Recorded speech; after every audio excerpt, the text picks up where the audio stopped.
Hi, Scott Orlin with CINEMA-Magazin. The new film is called Vox Lux, and it is possible because of the talents of this actress who's with us here today, Natalie Portman. You know, as a kid, so many times we pull up a hairbrush and we pretend we're rock stars. You got to actually pretend to get to be a rock star. I know, it's like the best thing about being an actress, that you get to step into all these different kind of fantasies. So talk a little bit about that, because I don't want to give too much away, but the end of the movie is basically Celeste in concert, and it was, I think, one or two songs. It was a while, so learning the choreography, going through that in front of the crowd, how did you psych yourself into those moments? It was so fun. It was also really scary because we had such a short time to rehearse and we had such a short time to shoot. So I really had to like learn everything, you know, really so that I could do it in its entirety. It also wasn't like, we're gonna shoot a part and then get it right and move on. We did the entire show every time we filmed it. So we did like, you know, it was like a 15-minute sequence over and over and over again. And luckily I got to work with my husband on the choreography, so I had, you know, at-home help, which was lucky. And there were all these incredible dancers that we worked with. And then of course for recording the music, I got to work with one of Sia's great producers, and so I got to see all the kind of magic they do to, you know, make it sound like a pop song.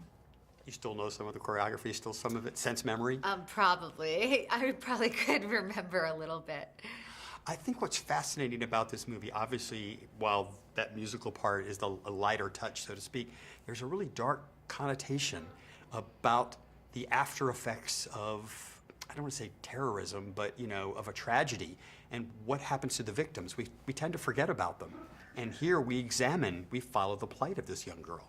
Yeah, I mean, I think we do see kind of the long-term effects of not just the violence, but also being part of pop culture, and that's a sort of different kind of trauma.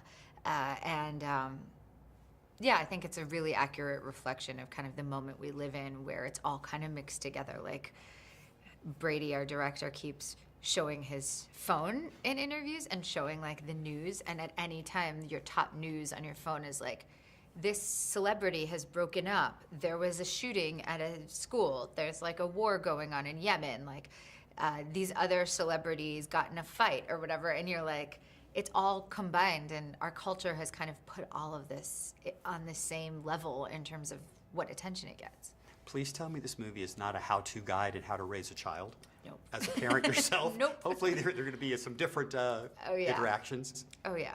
It's, I think the interesting thing, because Brady cast Raffi as both the young version of Celeste and then as her daughter, so she plays two characters in the movie, you see that thing of like the way you see yourself in your kid and how that can make you like harder on them, and also more understanding of them because they're sort of a version of yourself.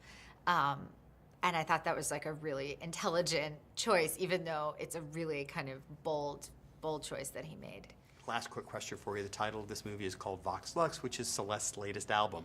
If Natalie Portman were to get to the opportunity to release an album, what would the title of your album be? Actually, my husband has titled it, and I think he would say it's Vox Lux, the bagel album. Yeah. It's a little schmear, and it's amazing. Just a little Jewish food to comfort your soul. I'm Kvelling. Natalie Portman, as always, such a pleasure. Thank you, and this is too. Scott Orlin. Until next time.